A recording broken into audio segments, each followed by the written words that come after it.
Hi, welcome to At Home with Peggy. We have a wonderful show for you today, and of course, obviously, the most important thing is I have to introduce you to a new family member.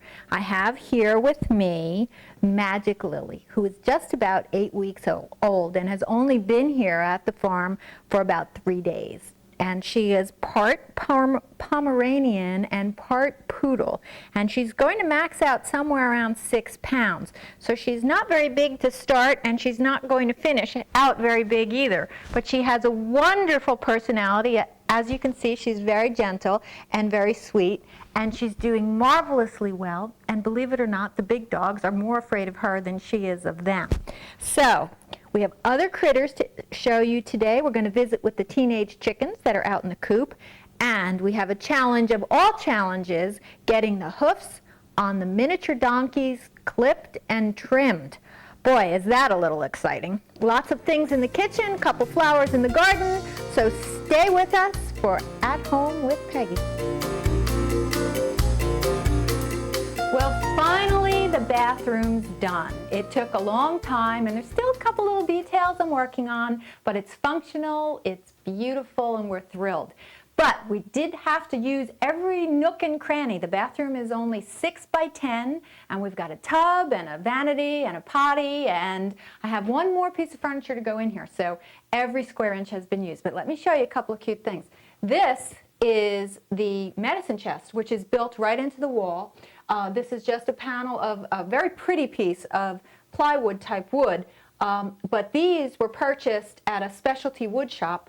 This centerpiece and these corner pieces, this was actually an antique little knob here that was completely black that came off of something I had sitting around for years. So I was able to polish that up and get that nice and shiny. And look at the inside.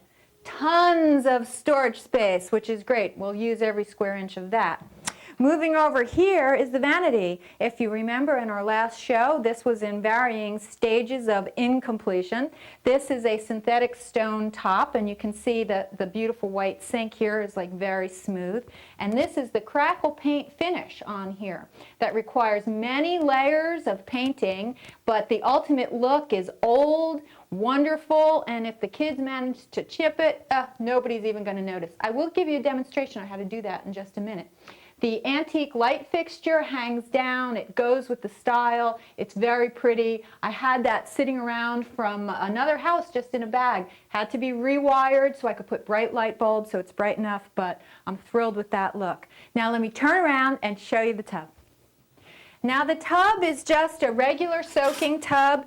It doesn't have a whirlpool, but it is a little bit extra deep. We did have a hose attachment. Notice how low we put the hose on the wall. That gives us an extra length. If we need the tub to clean the dogs, hey, we use every inch of that. There's a window with a shelf and a marble edge, and that's great for putting things on. This was a very inexpensive curtain liner, but I wanted the dark solid color to go with the trim around the edge of the walls. And these panels, I thought, just softened it enough. These were available at a local linen supply place for about $15 for each panel. One of the most fun things we got was this wonderful little cage, just decorative but in exactly the right color, and has that sort of flowery, wavy look that goes with the vanity and some of the details on the medicine chest. Has a little door here to open and put things in, and I found a little monkey who's just sitting in there. I'm not sure I want to keep him in there forever, but in the meantime he's a perfect shade of blue, and I got him at a store for $4.44.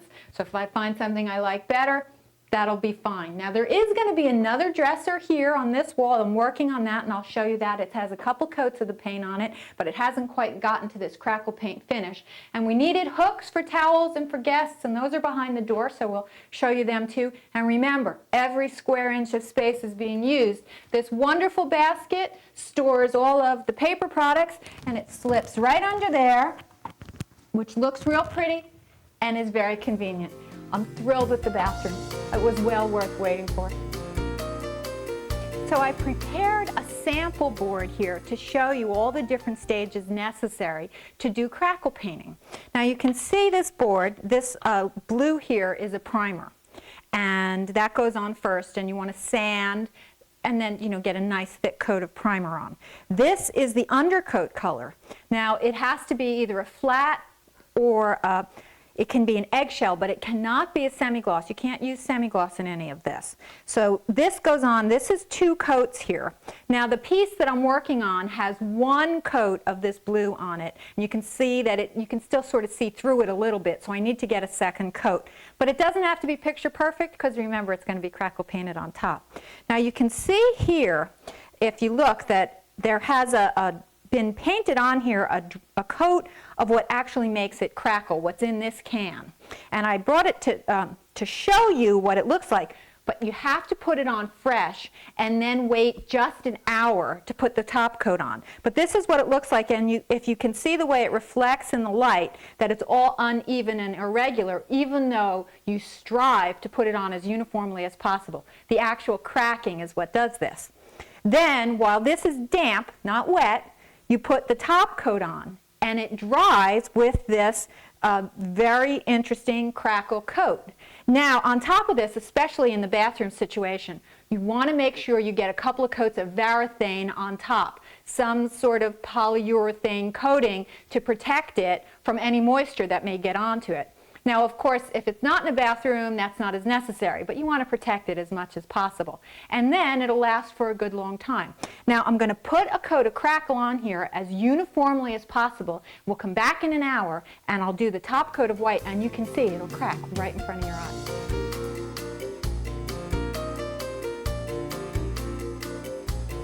It's been about an hour and 10 minutes since we applied the Crackle medium to the board. I'm a little curious to see what's going to happen, because I had put Crackle on here several weeks ago. It was completely dried, and I re-crackled on top of it. Now the directions say that you should wait about an hour, but not more than 4 hours. So it's been an hour and 10 minutes, and we will apply the top coat, which is this color white, and it's very important that you apply it in one direction only, and you don't go over it, which means you get it right the first time or it's totally messed up. So we're going to try to do that right now and take a look at what happens. So this is an eggshell paint, and you can use an eggshell or a flat, but you cannot use a semi-gloss. And it's not the paint that does it, it is the Crackle medium that's already on here. So let's see what we can do. Very steady as best I can, always going in one direction. Try it from here a little bit more. Okay, now I don't want to go back over that because that really messes it up. But if you look closely, you can see it's beginning to crackle already. You can see a few lines beginning to separate over here along the lines of the brush strokes. You want to have plenty of paint on the brush because, as I said, you really can't go over it. Just do this little bit. Ah, okay, I think I got it. All right, and now you can see that it's beginning to crackle right here, and as it dries, the paint actually dries and sort of snaps and crackle and pop sort of thing, and will end up looking something like this. Now again, over here where the paint is thicker, it takes a little longer for it to actually show up the crackling, but sometimes you get the best look. You can see over here where the paint was thick, you get some of the best defined lines, whereas over here where the paint was thin, it's interesting, but you don't get that real defined cracking. But already in just 2 or 3 minutes, now we'll show this in another hour or so and you can see the finished look.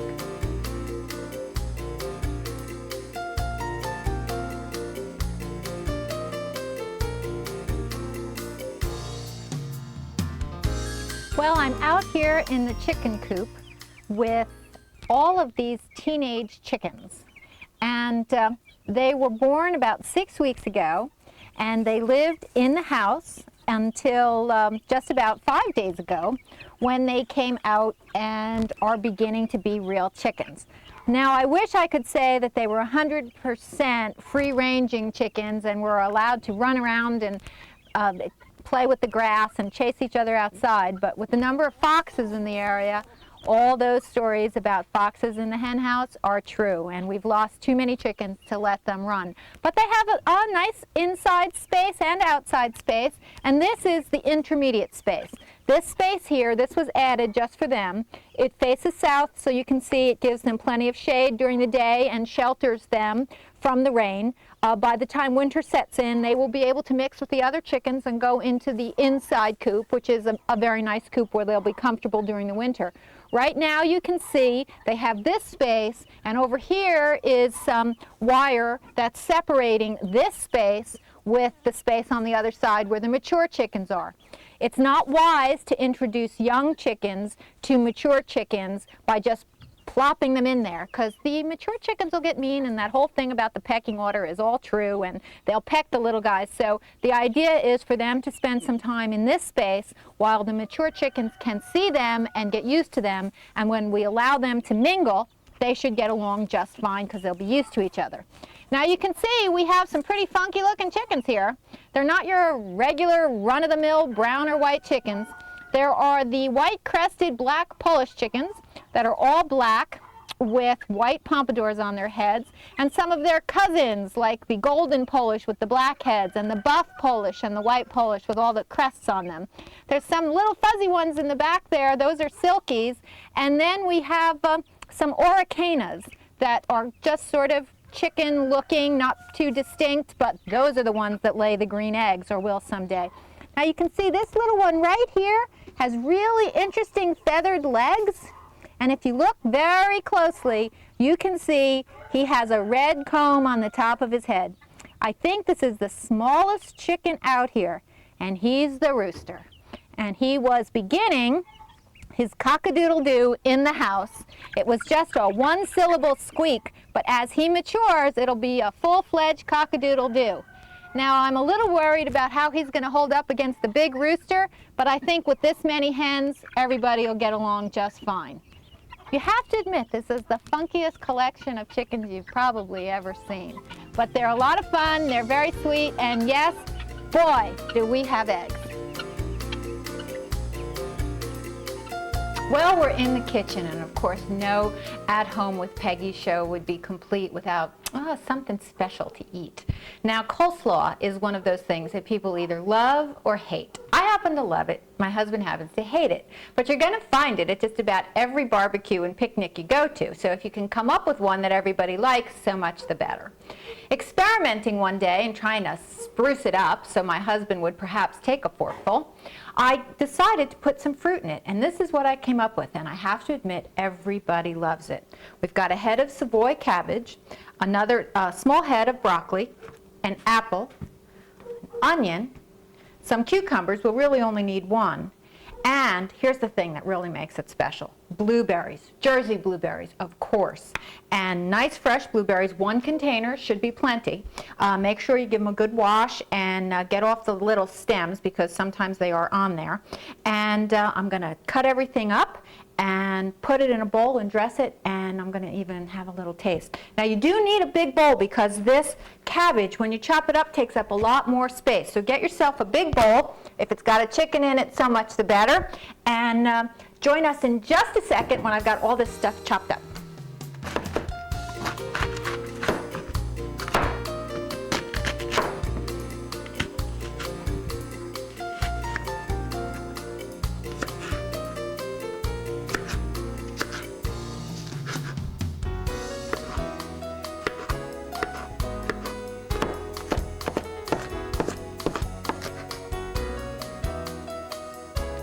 That one head of cabbage made all of this, so it really does take up a lot of room, so you do need a big bowl. Now, it chops up so easily with a cleaver, and the leaves kind of crumble on their own to some degree as they fall apart, so it really only takes a minute to chop this up.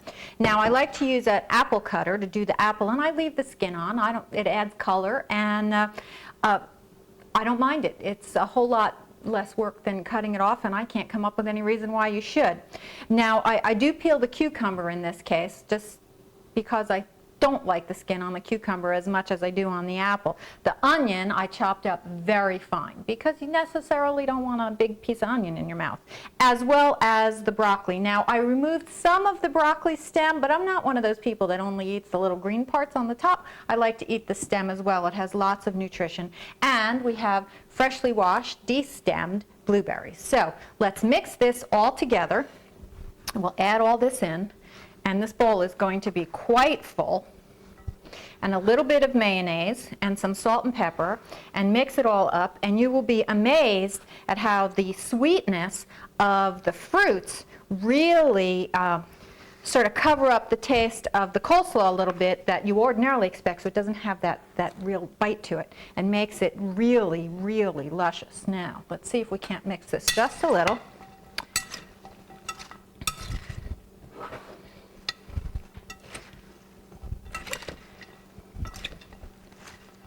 Okay, let's not forget the blueberries. That's the best part. And you can put mayonnaise in to taste. I would say in this big bowl, 3 scoops. 3 big scoops will be plenty, but start out with less because you can always add more, and you can't take it away. And too much mayonnaise is not a good thing. So it does take a bit of mixing to get the mayonnaise evenly distributed. Also, let's a little salt and pepper. And if you can wait, say overnight or make it in the morning and serve it at dinner, then the flavors do meld a little bit better, but you can eat it fresh as soon as it's made just as well. Now, isn't that gorgeous? There's not many different kinds of blue foods. Blueberries being one of the only ones that come to mind, but this one is really, really good, and the mixture is a lot better than you would expect. So, mix it all together, bring it to your next barbecue or picnic, and I bet that even those people who don't ordinarily like coleslaw will give this a try and find it delicious. So, a little more mixing. You know what? I think we need just one more dollop of mayonnaise. It just looks a little dry.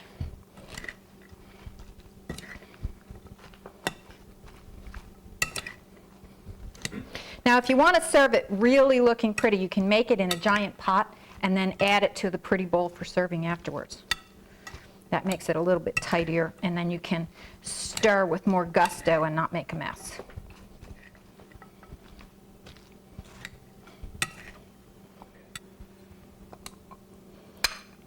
But I am really hungry. Okay. Little apple, little cabbage.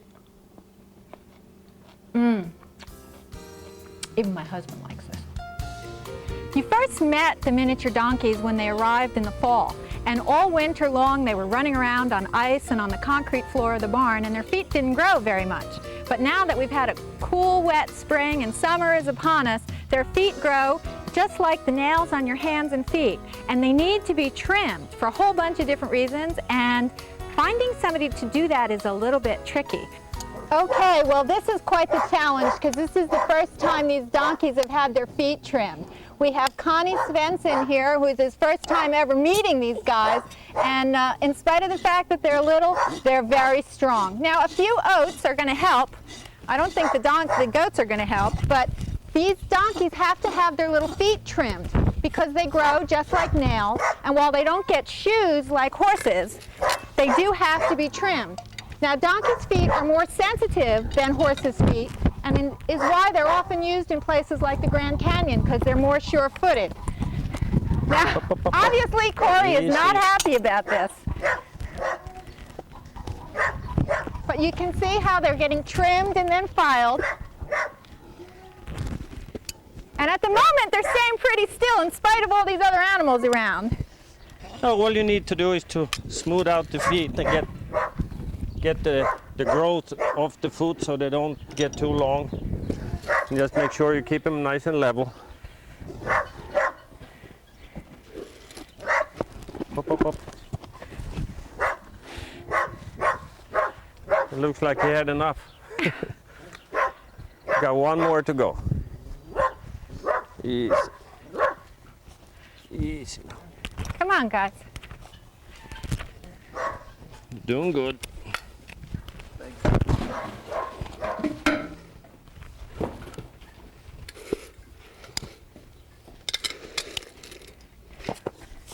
Up, up, up.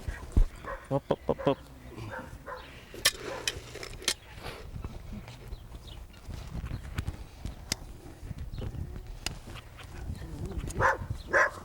food's helping keep him still a little bit. Oh, keep him happier anyway.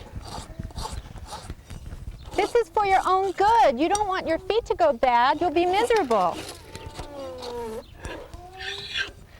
I don't think Pepper's too happy. Okay. Okay. Good boy. Oh, that was wonderful. He's all done. Boy. Thank you for helping. You're next. You're next. The opening really helped. Yeah, okay. You're next. You've been wonderful. And where did you get all this experience? Well, I really have no experience with miniature donkeys, but Well, they're unusual. yeah, horses. I've worked with horses all my life. And you work now at a big horse farm, right? Yeah, right next door here on the Standardbred Training Center. And how many horses are there? Anywhere, it ranges from 40 to 60.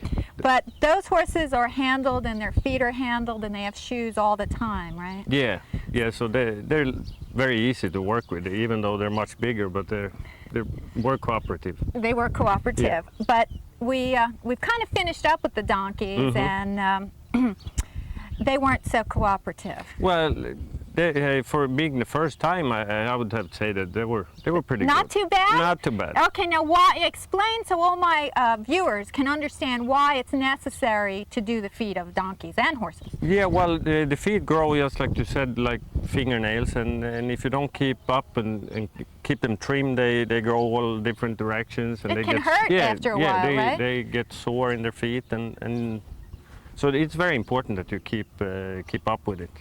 And are they done? How long do you think it'll last before they need to be done again? Hopefully quite a while.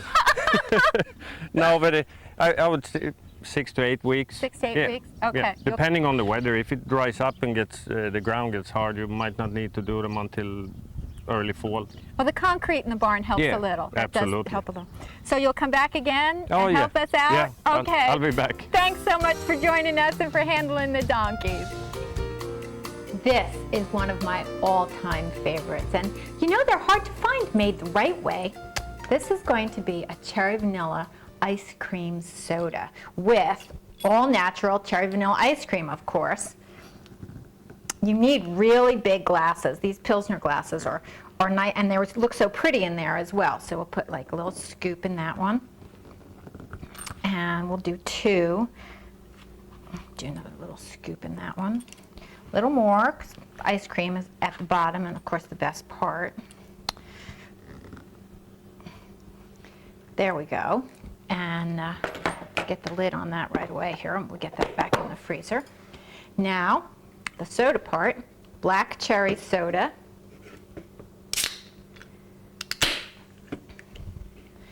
Put that in there. Now here's the part that most people forget, and even at most soda fountains if you go to, they don't do this anymore, but this really does make a difference in the flavor, and that is to add a little milk. Here we go, some good old-fashioned, high-fat, whole milk.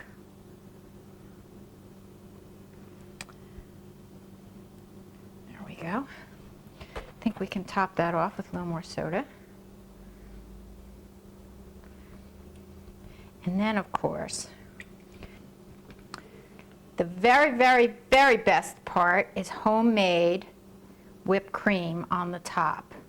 Here we go. Let's get a little more in there. It's hard to have too much whipped cream. Okay, and then some in here. Got to make sure it doesn't go over. It's going to be close. Topped, of course, with a cherry. Oh, I like them when you can get the stems on. Here's one with a stem.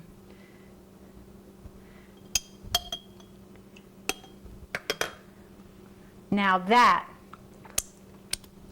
is a summer taste treat. Do I have to give one away, or can I have both of them?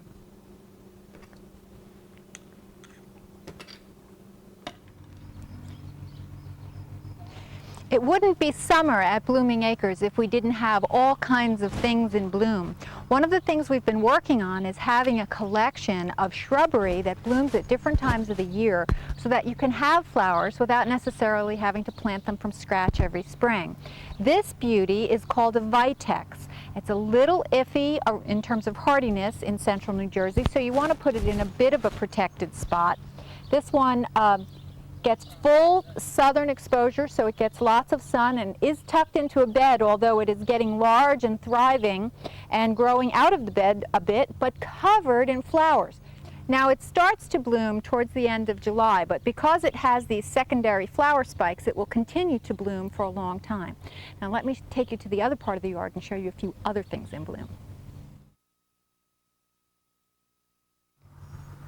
Now this little bush is an Aesculus parviflora. It's a close relative of the giant horse chestnut tree. If you look closely, you can see that the leaves are very similar in that they are palmate and umbrella-like, the way they are arranged. But the wonderful thing about this particular plant is that it spreads almost like a thicket and gets covered in these tall spikes of white flowers in the middle of the summer. They last a long time but are now just about beginning to finish up. But you can see this beautiful long spike has been around for quite a while. So this beauty blooms midsummer, stays shrub-like, gets like a thicket, and produces blooms when it's only a couple of years old, as opposed to the horse chestnut tree, which has to get to be 25 before you see a flower. Now behind me, I have a couple of more things I'd like to share with you. Now we have here a Pegi hydrangea. Pegi meaning Hydrangea paniculata grandiflora. The PG coming from the paniculata grandiflora. Now these huge clumps of flowers are produced on new growth, which means you can prune it, shape it, do what you have to do, and it still will produce these flowers in the middle of the summer. The wonderful thing is the flowers are very long-lived and will stay on there dried over the winter, and you can prune them off in the spring if you like. But they start out white, turn sort of pinkish as they age, mellow to a purplish gray, and then stay that way pretty much all winter. So it's a very long-lived flower and has a long period of attractiveness in the garden. Now, one more thing I want to share with you that's not quite blooming, but will continue to bloom for some time. Now this tree is a Franklinia alatamaha, discovered along the Alatamaha River. It was discovered in the 1700s, and when the discoverers, the Bertrams, went back to find a second tree, they were completely gone. So all those currently in cultivation came from the original collection. No one knows what happened to the grove that they had originally discovered. It could have been a natural disaster, or someone else could have harvested them with no recorded history. These are the flower buds, and as they open, they will be cup-like white blooms. Very, very lovely, and it will bloom until frost. The foliage turns bright red, and if you're really lucky, you'll have some white flowers on the red foliage. Well, Magic Lily says it's time to go, so we're going to wrap this up, but you stay with us and return next time when we're at home with Peggy. Say goodbye, Magic.